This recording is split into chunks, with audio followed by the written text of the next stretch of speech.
You might have been a Macintosh person back in the 80s, and if you have a cell phone, you might be an Android person. At a House Rules Committee hearing on July 14th, House Finance Committee Chair French Hill explains the blockchain to his fellow members of Congress as he argues to act now on the Clarity Act. Chairman Hill, the legislation and related subject matter can get a bit technical, but let's set the landscape on why we're here. What is the ultimate purpose or value of digital assets, and why should Congress wade into this digital asset debate?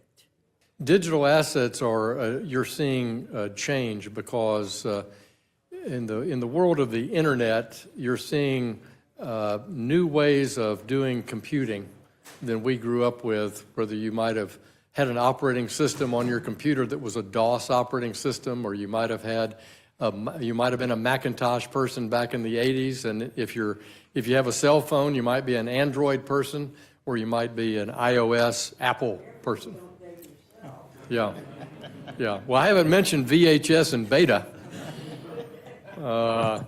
So an open network that we've all grown up with since the 90s due to the decisions of this Congress in 1996 to not tax or regulate the internet, but instead tax and regulate the use of the internet.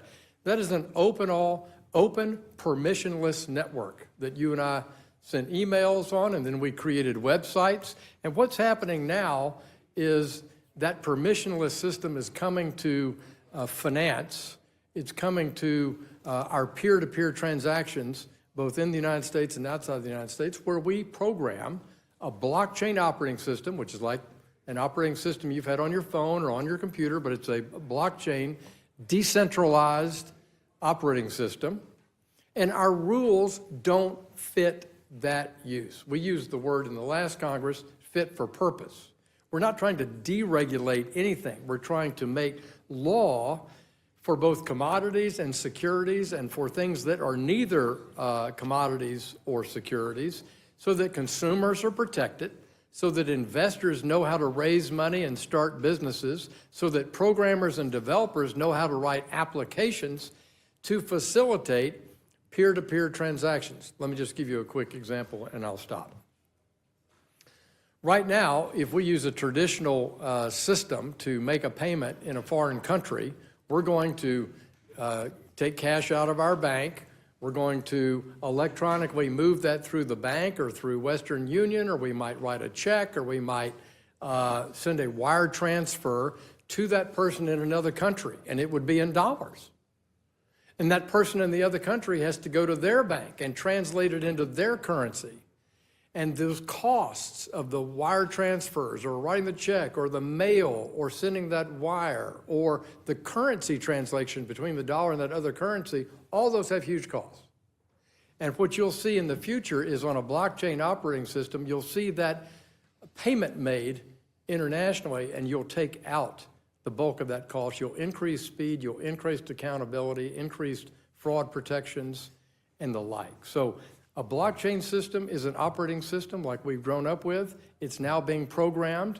There are uses in financial services, and our existing intermediary rules governing commodities and securities don't fit that form of transaction. And that's why we're here today and why we're working together to rectify that gap of regulation. Chairman Fox followed up by asking Hill for clarification on how digital assets are defined by the SEC and the CFTC. So, let me follow up. Is it true today that it's unclear which digital assets the SEC considers to be securities, and that at times the same digital asset is claimed to be a security by the SEC and a commodity by the CFTC, and what's the result of that confusion? Well, it's been significant, and in fact, it's the work that's really guided the Ag Committee and the Financial Service Committee in the last Congress.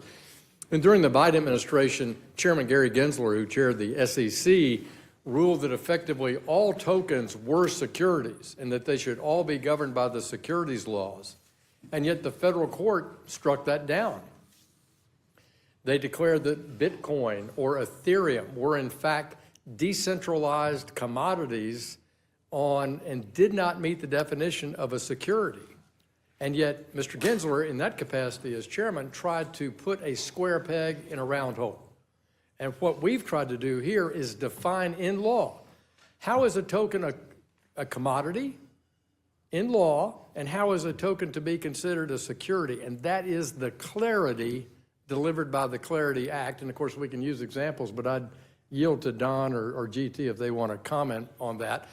Basically, most tokens are in fact commodities and will be governed by the CFTC rules, and that's why their part of the bill is so robust. For more clips like this, stay tuned to Congress Clips, and thanks for watching.